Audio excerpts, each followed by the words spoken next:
Boom. We are live. All right, folks.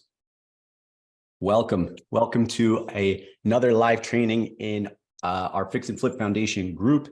As you're tuning in, let us know that you can hear and see us. Drop a comment in the chat, and just want to make sure that we're coming in loud and clear. Audio and video are working. And if you're over in the Facebook group, as is often the case, look in the comments section for a link to come join us in the Zoom. If you're here live, you might as well be in the room live and help direct the dialogue. So hopefully that's the case for some of you. And if you're catching this later, all good as well. And we have a treat.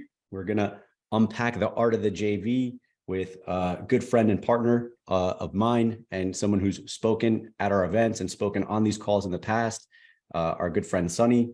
And Sonny, say hello. Tell the folks how you're doing while they chime in, while they all log in. What's going on, guys? How are you? Happy to be here. We'll give it a minute, let folks chime in. Ed, thanks for commenting, man. It looks like you can see and hear us, which is great. And any questions, we'll capture them throughout Sonny's talk, and then we'll do a Q&A at the end. Use the chat, post your questions there. Don't use the questions feature in Zoom, use the chat feature. And we'll jump in another 30 seconds or so.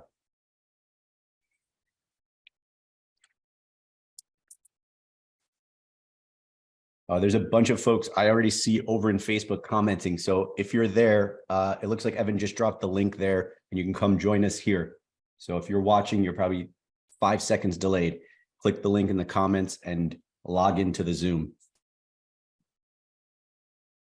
And then we'll jump in. So part of why we're having this talk and why this topic is so relevant and so important is because you can, if you want to go fast, go alone. If you want to go far, go together. And leveraging one another's skill sets affords us the ability as a collective to do far more. And that's what the power of the JV is. That's the power of the mastermind. If you've heard me talk in the past about Think and Grow Rich and Napoleon Hill and the mastermind, it's why we've built our collective, the accelerator. It's why we host the Real Estate Riches Mastermind, because we believe that together we can go further, faster, ultimately do more. And so the JV is an embodiment of that. And I couldn't think of anyone better to unpack that topic than Sonny. And that's why we invited him. And I'll hand it over to him and let him run with it. And we'll capture questions in the chat, and then we'll make it interactive. Awesome. Thanks, Gabe. So hey, guys, hey, everyone. My name is Sonny Shak. Gabe and I have been doing business together and become pretty good friends over the past couple of years. I started full-time real estate investing in 2017, and I think I'm uniquely qualified to talk about the joint venture because in the past 6 years, I've probably done more than 40 deals, and only one of them was a loan. So I very much subscribe to this joint venture model. And it doesn't always look the same. In fact, it almost always looks different. And that's one of the beautiful things about the JV is, all terms are negotiable. But yeah, so today I prepared a little slideshow for everyone, very basic. What I'm really hoping to do at the end of the slides is get into whatever questions you might have, because I tried to think about this from the perspective of someone who hasn't done a JV, or maybe they did a JV unsuccessfully and they're wondering what went wrong. So that's sort of the perspective that I took when I was building out this slide deck. And hopefully I cover a lot of your questions, but if I don't, we can obviously get to those at the very end as well. So basically what we're going to talk about today is know yourself, finding the yin to your yang, right? So who's your complement, choosing your business model, which I think is super important because you don't want to do too many things with just one partner. You want to sort of find that JV partner that you want to do your next project with, and sort of build a system so you can just keep funneling in projects into that system with that partner. And we'll talk a little bit about that later as well. Obviously, formalize the duties of each partner, adjust, and continue to profit. So when I say know yourself, what do I mean? Obviously, it's what are your strengths and your weaknesses? Are you really good at raising money? Are you really good at the financial stuff, collecting receipts and bookkeeping, and you love being in QuickBooks? Or are you more of someone who likes to get your hands dirty, be out in the field, right? What are your likes and dislikes? It's super important when you are that you're honest with yourself about what you like to do and what you don't like to do. Because if you sign up for a JV and agree to do things that you don't like to do, it can make the JV go sour, just simply because you didn't know yourself before getting into it, right? So it's like it has nothing to do with how profitable the project was, or this is a bad partner for me. It's the mistake was made on the front end because you signed up to do something that you didn't like to do, and that's an easily avoidable mistake. Know what your process goals are. Like, what are the things that you want to do on a day-to-day basis that's going to get you to your end goal. And by the way, after I go through all of these things, I'm going to show you exactly how I applied it in my situation. The next thing is finding your complement. So you want to avoid too many cooks in the kitchen. So one of the reasons Gabe and I haven't worked together on a project in a while is because we both tend to gravitate towards the capital partner side. And when you have too many people doing the same thing on the same project, you lose a lot of basically synergies, right? Like 1 + 1 doesn't equal 3 when two people are doing the same exact thing.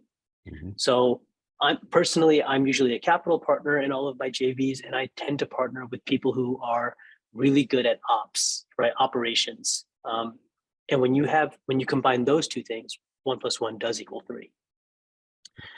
Date before you marry, right? So if you find someone that you think could be a good JV partner, I suggest always spending a lot of time with them outside of the business world, because as you get to know them, as you get to know their personality, they'll reveal clues to you, right? Like you'll get to see what they might be like in a business setting, because who you are as a person, who you are in your personal life is not that different. Or at least I'm not that different than who I am in a business sense. Test before you invest and minimize your downside risk. So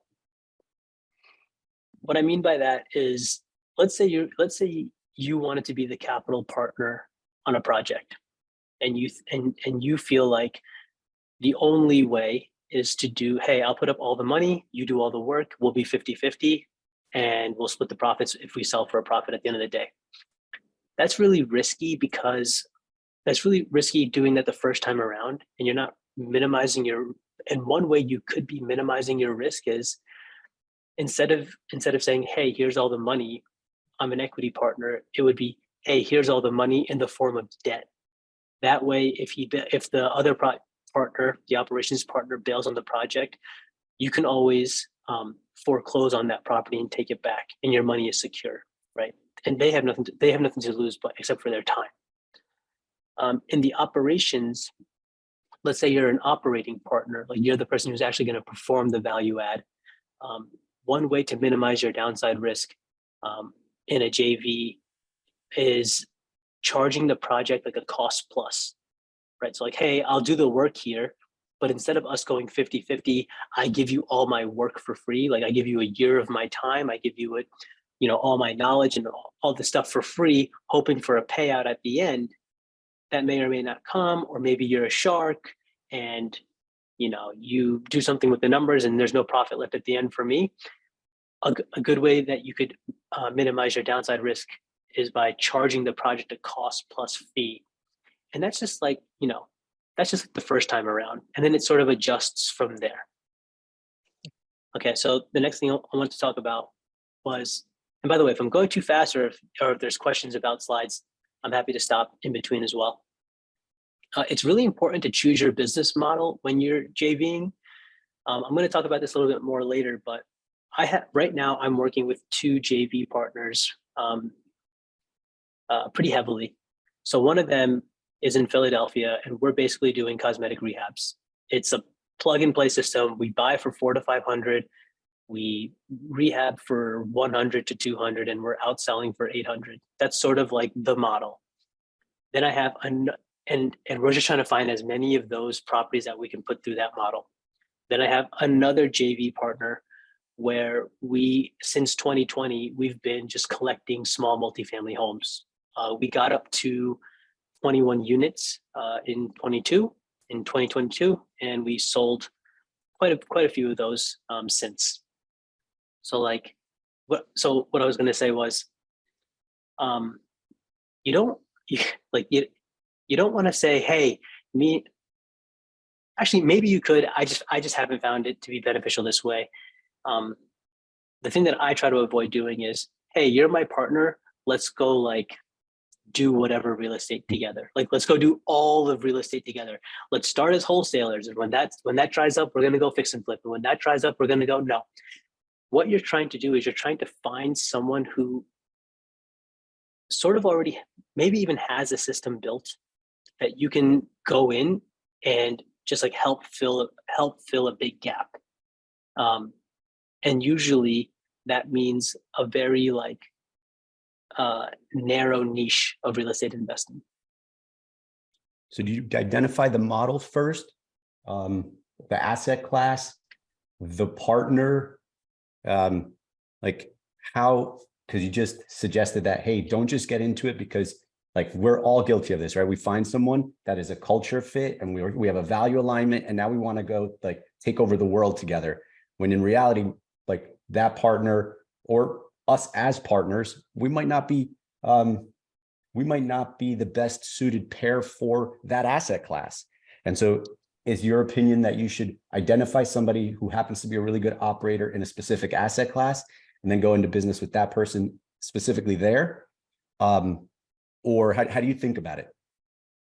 Yeah, so I'm kind of, so in my experience, so I'll just say okay, so the guy who I'm partnering with on these small multifamilies, I just saw him get his face ripped off on flips. I was like, okay, there's something missing in his system that he doesn't really know how to do a flip that well, but he definitely knows how to collect, find, and add value to these small multifamily homes. Mm-hmm. So I was like, okay, that's the model that I'm going to use with this guy. So to answer your question, what comes first? I think it is finding the person that's missing the piece. It's finding the person that has an idea, a similar idea to you, or at least an idea that you find attractive, but they're missing a piece that you can fill in. Mm-hmm. Which goes back to your awareness piece, the very first slide in your deck, talking about understanding you, having this awareness and knowing what you're uniquely qualified to do and bring value, how you're uniquely qualified to bring value, and then finding that jockey. We often talk about betting the jockey, somebody who's quite good at this thing, and be oh, I can add some fuel to this fire for them with my unique ability, my giftedness, that thing I'm uniquely qualified to do.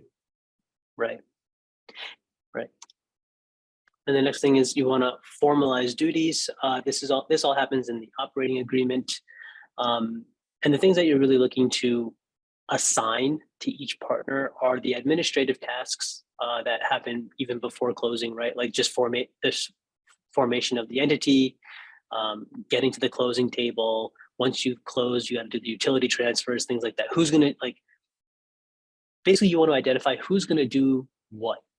And then you want to try to identify as many or delegate as many tasks to each person as possible. And then when a surprise task comes up, as it always does, oh, we didn't consider who's going to do, for example, most recently, we didn't know who was going to do utility transfers. I thought it landed on my partner because he's the project manager. He thought it landed on me because I handled the finances. And this is obviously there's a lot of financial information that needs to be sent to the utility people. So it ended up falling on me. And from here on out, I'm the utility guy.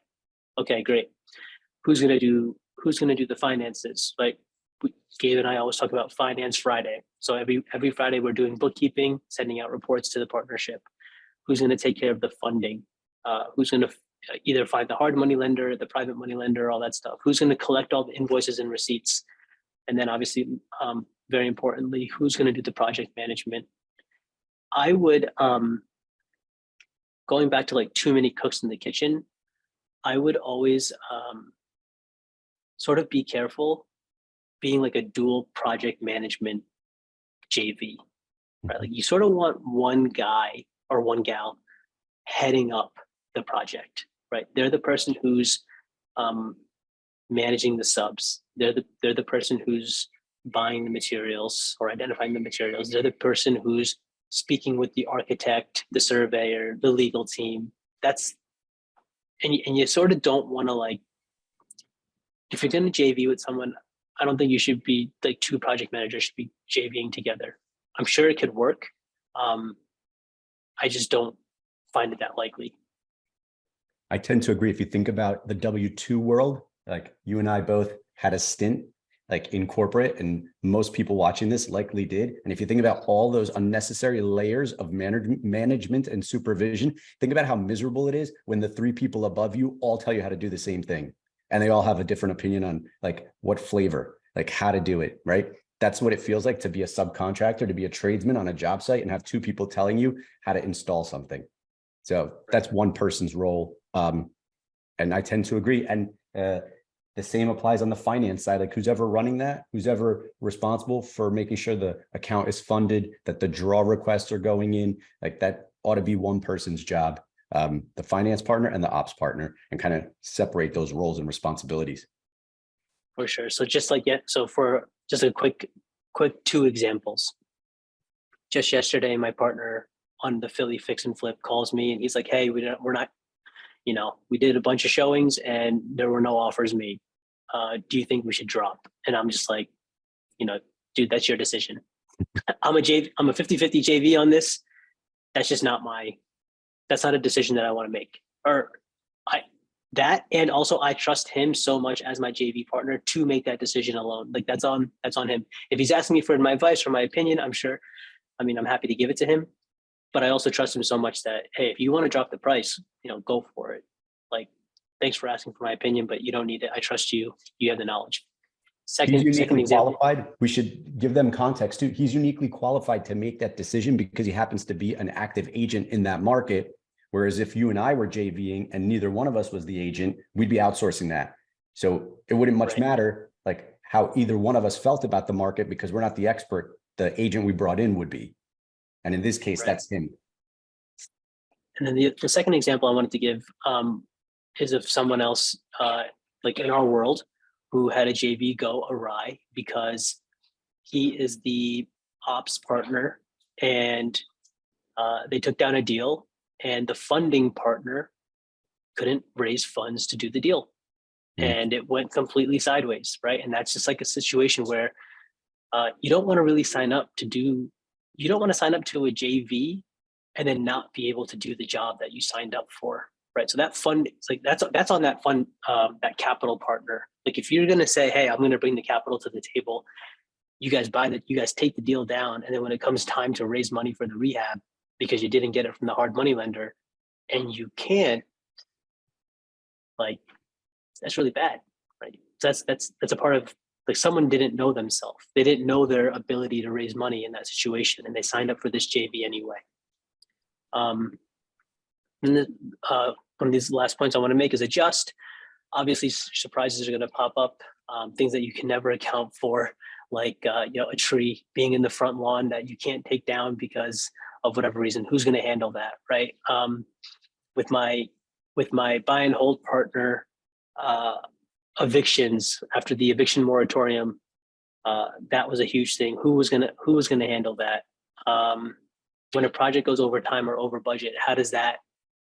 Who's gonna, is one of the partners going to take the brunt of that? Is the operations partner going to take the brunt of that, or is it just going to hit the entity altogether? So surprises do come up, but I think the most important thing you can do when they do come up is just IDS it, right? Identify, discuss, solve. This is the problem.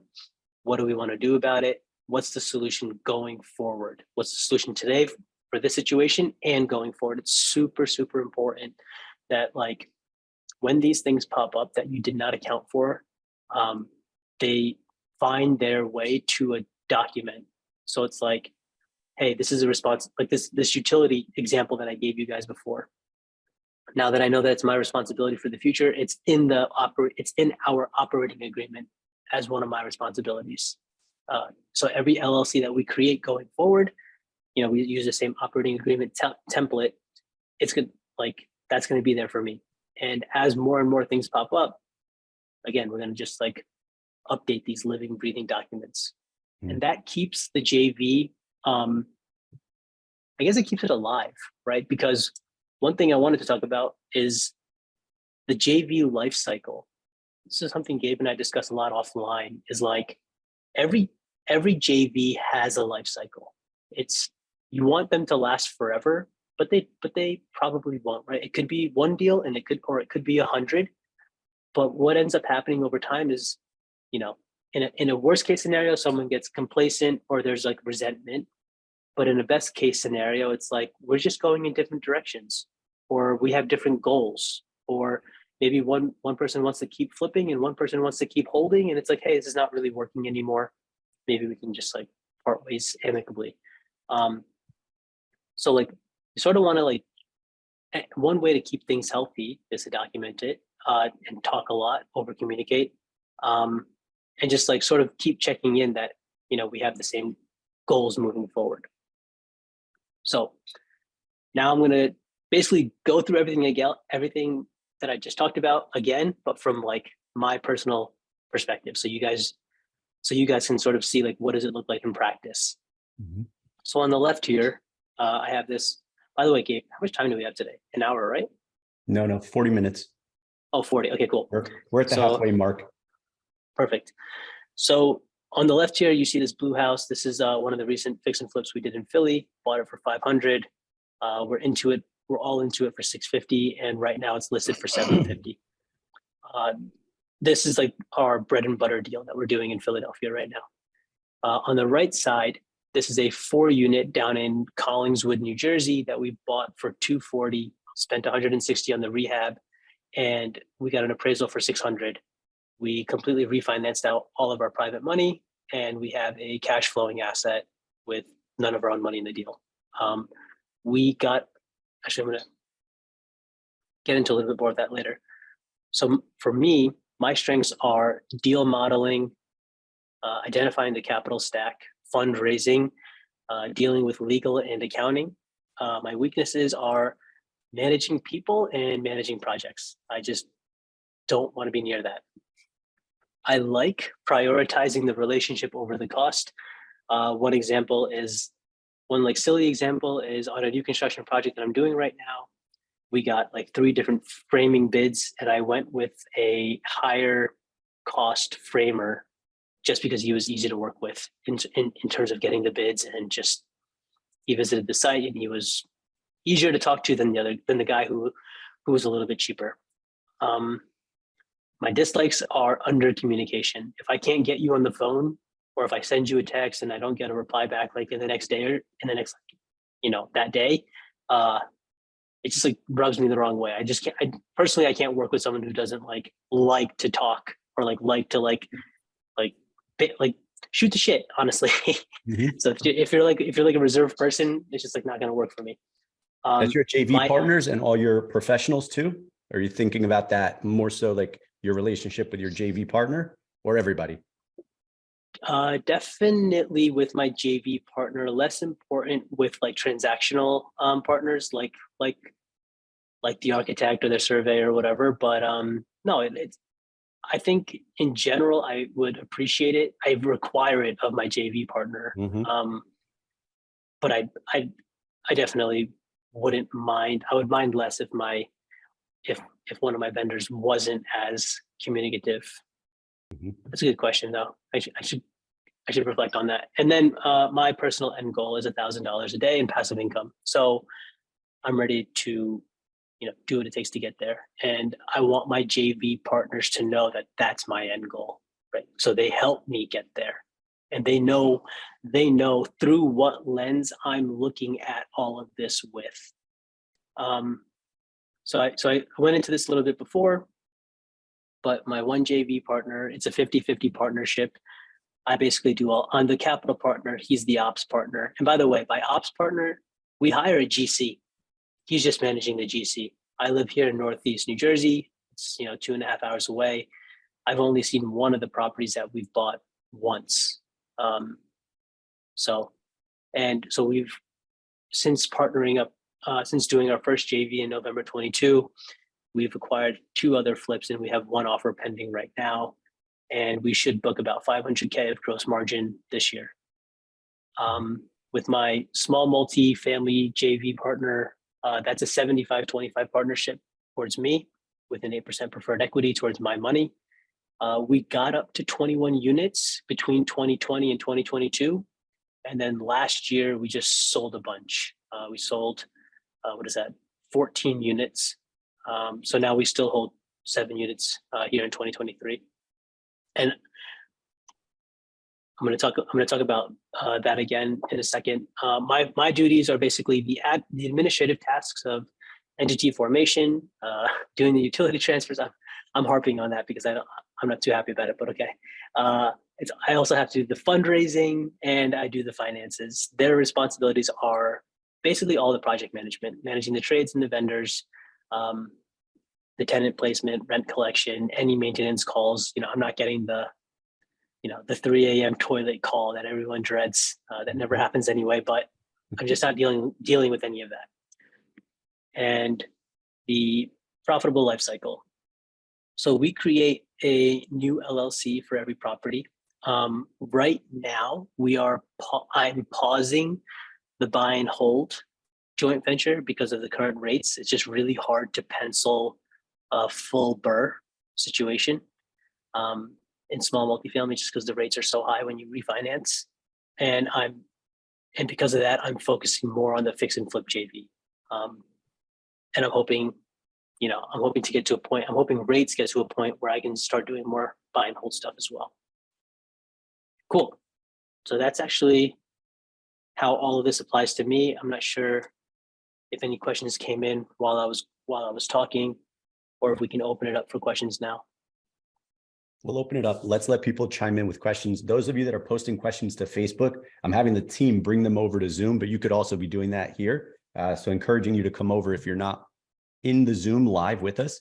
But in the meantime, since this is a fix and flip group and you guys are transitioning or you've paused the BRRRR JVs to focus more heavily on the fix and flip JVs, the ones you're doing in Philly, I heard you say that you guys hired the GC. And so your partner's project managing the GC, so PM/GC, and you're trying to do more of those and more of the ones that I know you and I do up here as well. So let's maybe talk about why, we feel like now's a good time to be doing fix and flips primarily in a JV, especially for guys like you and I, who happen to be strong finance partners, but not necessarily great ops partners. Mm-hmm. So I think doing fix and flips right now is a good idea just because of the low inventory virtually everywhere. Why is it a good idea to JV? I think at least for me, the most successful JVs have really come because one partner was filling in a huge gap. It's a chicken and the egg. It's a chicken and the egg problem. Mm-hmm. I have access to funds through my private money network, and I have been lucky enough to meet people who are good at project management and doing the ops side of the business that I don't want to do. And I don't know how to do it, and I'm not willing to learn it, and I don't want to do it. And they already know how, but they have a funding issue. Right. So they can go out and get hard money for 75% of their loan, but they can't fund that 25% down, nor can they fund the first 100 or 200K of working capital. So it's really a yin and a yang moment, right? We're coming together for 1 + 1 = 3. Mm-hmm. Those are the best JV outcomes, when it's really like the other person is providing a skill or resource that you may not have. When we talk about, like, you and I have said things like yin and yang, we're speaking almost in the abstract, and people hear us say yin and yang, my unique ability, 1 + 1 = 3. And then what you've shown here in practice is like execution on that. So if you're listening to this and thinking, well, that's very like esoteric and abstract. Well, no, here it is, right? Look on the left. Look at what it looks like to execute on a deal with a partner who's strong where you're weak, and vice versa, and how together you guys can do a 6-figure flip. That's what I'm encouraging everybody to do. That's part of like what we hope to do on these calls, is always to expand horizons, right? We want to help people take the blinders off and realize like there is so much opportunity. And in this context, it comes from just finding somebody who happens to be strong where you're weak. And together, like we've said, 1 + 1 = 3. Here's what it looks like in a deal, right on the left. Let me kick over some questions, Sonny. There's Sure. if somebody with little experience and no particular specialty wants to JV, what are some ways or avenues that they can bring value? Bring a deal, maybe. Yeah. That's the first obvious. I mean, or have access to money. I think those are probably the 2 lowest hanging fruit, right? Drive for dollars, go knock on doors, whatever it might be. Find someone who's active, right? Like whether it's Gabe or someone else in the accelerator or me even. Find someone who's active, ask them exactly what are you looking for, right? Because I think the people who are the most active are just really just churning a product out, right? Like they're just doing the same project over and over again. They're finding that same project over and over again. So if you find a super active investor, you ask them, hey, what exactly are you looking for? Like if I told you I'm looking for a 50 by 150 lot in Chatham, New Jersey, and I'll pay up to $600,000 for it, like, run wild and free, right? Go find that for 500. Go find that for 550, and I'll give you 50K off the bat. And if you want, you can take some JV, like part in it, and just give it to me at cost. The other thing that maybe you can do is if you have like a network of people who want to invest in real estate, but don't want to, like, the thing that I always say is like, they want exposure to real estate as an asset class, but they don't want that 2 a.m. phone call of a leaky toilet. That's a perfect private money lender, right? Like that's someone who might have capital ready to put into real estate because they like the tangibility of it versus the stock market. If you can gather, 2 or 3 of those types of people that can write a 50 or 100K check into a JV, that could be a super value add to the right operator. The deal or the money. And your example with the deal, the concept Sonny's describing there is essentially a reverse wholesale, where you find someone who's active and has an appetite for a specific thing. And then you, like, to answer Evan's question, right? Like, say you have no experience and no particular specialty in quotes. Well, your specialty could be sniffing out opportunities that someone who's active is a buyer of. And so his example of the lot, you go and specifically search and sniff out those opportunities with the understanding that when you do source one, you have a ready and waiting buyer. And then what he quickly said is, and if you guys caught it, you can ask for a piece of equity, right? So if you can get that and you can source it at 550 and Sonny's a buyer of it at 600, instead of selling it to him for 600 and making a 50K assignment fee, why don't you sell it to him for 575 and take the other 25K in an equity split, like a little sliver of equity in the deal? Now you're in the game. Now you're a JV partner. You're a minority JV partner, but you're a partner just the same. So you're limited only by your creativity and your willingness to ask. Closed mouth don't get fed. Definitely. Here's one. What's the max number of people you would be willing to do a JV with? Totally depends on my current JV's bandwidth. So if I'm an operator, if I'm an operating partner, and let's say I have two JV relationships, but these relationships have me doing 6 flips at a time, like at one time, or maybe 8 flips at one time. Do I really, like, can I take on another JV? Like, can I take on another JV partner who's going to throw another 3 to 4 projects on me? I don't know. That's up to the operator, right? Like, are they willing to be stretched that thin? Okay.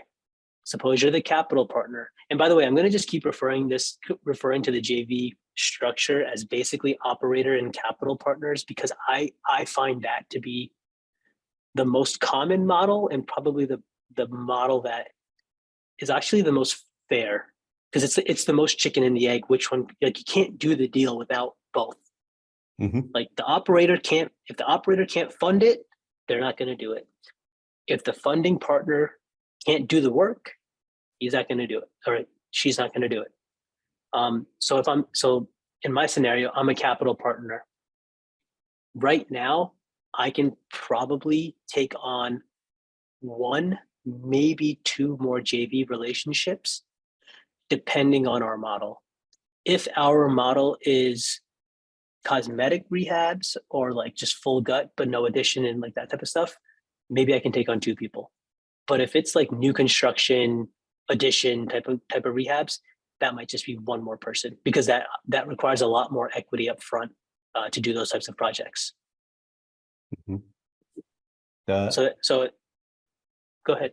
There's the way you're answering the question is it really important? It's not how I process the question, but since you're answering it that way, I'm understanding it better. And hopefully that was the spirit of the question originally, because I was thinking, and we can share this, right? Like you and I, you alluded to it earlier. We've talked about how many people to put in a JV, not how many JVs to do and how many people to JV with, but how many people to put in a JV. So you and I interpreted the same question differently. And so the way you answered it was probably the spirit of the question. The way I'm thinking about it now is the reason that you and I struggle to find opportunities for us to JV on now is because we wear the same hat. And so the deal that makes sense for us to go in on a 3-way JV is a unique deal. It's a big deal, right? Like the spread's got to be there. So think, and for those of you that are listening and you're the capital partner in a lot of or that's the way you envision yourself getting into these opportunities, just know that to bring on another capital partner, these deals need to have like a massive spread. Otherwise, like it's 2 people, or we've had conversations with 3 people who are all wearing the same hat. And in that scenario, like what deal makes sense? Think about it, right? Like the spread just isn't there most times. So I guess in that like dialogue, we've managed to answer that question both ways, but I want to be sure that we don't miss Maria. She's come over from Facebook and brought her question here. I think the answer to that, Sonny can confirm it, but do you need to have your license to invest in Philly? I know you're not licensed in Philly and you're investing there, so I'm guessing that's a no. Yeah, not only no to that, but we do New Jersey-based LLCs. So we buy Philadelphia property in New Jersey-based LLCs, and my partner is a Philadelphia resident. So no, I don't think so. That wouldn't hold us up. Alice, the equity partnership opens up another opportunity for you since you now have a winning record to use as proof for banks for other JVs. Yeah, and I think Alice and I have talked about this offline. Like part of it is the track record, and a lot of what Sonny and I bring to JVs is our track record, is our liquidity, is our access to capital. That's what like banks want to see. That's what lenders want to see. And if you're an operating partner, and if that happens to be your unique ability, that's where you believe you can most add value to a deal, you're essentially looking to partner with someone who looks great on paper and has a track record, ideally, if you don't have one. Really quick thing on that. Yeah, definitely. Really quick thing I want to share on that. Another person in our world was doing a bunch of JVs, but not as an equity partner. They were not on the LLC. They were not on the operating agreement. They were not on title. They were not on the deed. They did like, I don't know, a dozen, maybe 20 flips in the form of a JV, but they weren't on any of the paperwork. So when they went to go do their own deal, they had no experience in the bank's eyes. And it's just like, no, this person knows exactly what they're doing. They have everything down to a T. They're the perfect borrower. but the bank didn't give them the credit because they didn't do the JV properly, which is a shame. But so yeah, so you definitely want to be like structuring these deals appropriately to make sure you're getting the credit you deserve. So Yeah, if you're not on the LLC, then Rashad, if you're not on the LLC, like if you're not on the purchasing, the owning entity, if you're not a partner, no.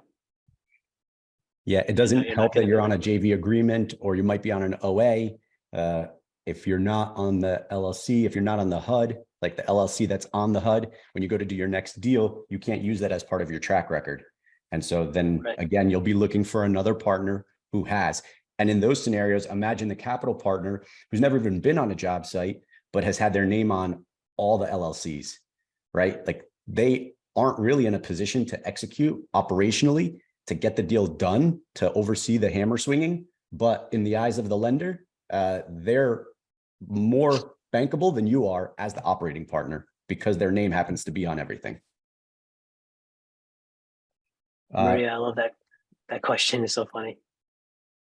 No. I recently started up my real estate investing LLC in New Jersey. I've been receiving a lot of mail telling me to pay for it. Yeah. Labor law posters. Do not do that. There's a lot of people out there mailing you stuff that looks formal and looks like it's from the state, and it's not.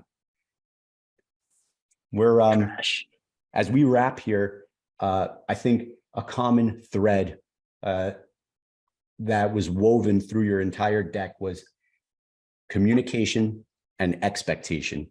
And like one of the things that's been really powerful and fruitful in our relationship has been like we communicate constantly. Any deals we do together, we're constantly on the horn talking about stuff. When we can, we're visiting job sites together. And then expectation, like it's easy because you and I happen to wear the same hat, but maybe just close with your thoughts on like the importance of communication and like expectation management in the JV. And we'll kind of leave people with that and let them know where they can find you too, because they may want to follow up and ask some more questions. Sure. So as far as expectation goes, I mean, I can just go back to my Philly partner as a good example of communication. Whenever a property sells in our immediate area where we're doing a flip, he'll forward me the comp unprompted, right? It's not like I'm asking him for that. He notices that a property sold or active or it's under contract or pending, and he'll just send it to me. Hey, this is a good comp for us. Like FYI, it's a very just like the email has no context even, right? It's just like that's the type of like back and forth you need, right? When you're doing these big projects together. And if it's not there, I just find that when the communication is not there, the poor assumptions start to like creep in, right? Like you just start thinking like, oh, is everything going okay? And are they hiding something? Or I don't know, like those like types of thoughts come in, and then it just sort of changes the trajectory of the JV over time. So definitely just like try partnering with someone who you don't like mind meeting up with for coffee randomly, right? Like you want to, like it should be, it's a business relationship, but it should also be like a friendship, like a basic friendship. I think part of what was so powerful early on, and for us, and we're both wired the same way, and a lot of you listening might be, and if you're not, consider whether or not you ought to be, right? Like we are notorious over communicators, right? Like I want to make sure that I tell you everything I think is relevant to you until you tell me that's too much. When you tell me, listen, I don't need to know that, like that's too nuanced, that's when I'll say, okay, like good to know, I won't share that. But everything up until that, my intention is to share that. And we communicate inside of Slack channels. There's a lot of tools and resources for this, guys. Like it doesn't have to be like blasting someone on text at 11 o'clock at night. So I think and Sunny alluded to it, right? When someone's not communicating, that's usually indication something's starting to slip, right? Like you don't get blindsided. It starts with like days, weeks, and months of under communication. And then you think you've been blindsided, but you haven't, right? When you find out that something's gone awry.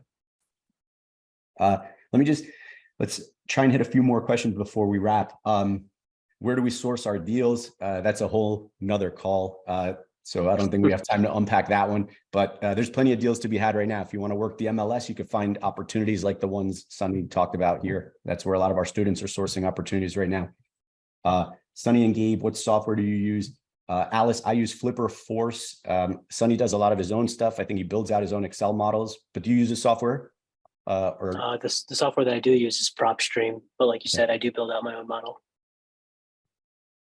Alice, affirming communication is key, of course. Like I think that's what's kept more JVs alive, and it's also what's killed most JVs. And Maria, I don't know where to start or who to partner with. You're in the right group. You'll find what you're looking for in Fix and Flip Foundation. So stay engaged, continue to comment, continue to ask questions. That's what this group is so great for. And we'll continue to bring like JV type topics to these calls. It looks like we had a ton of engagement on this one. So this was a topic you guys brought to us. And then we reached out to Sunny and asked if he'd be willing to do this. So I'm glad everybody enjoyed it. Thank you everybody for tuning in, and we'll see you next week. Same time, same channel for another live training. Thanks, Sunny. Guys.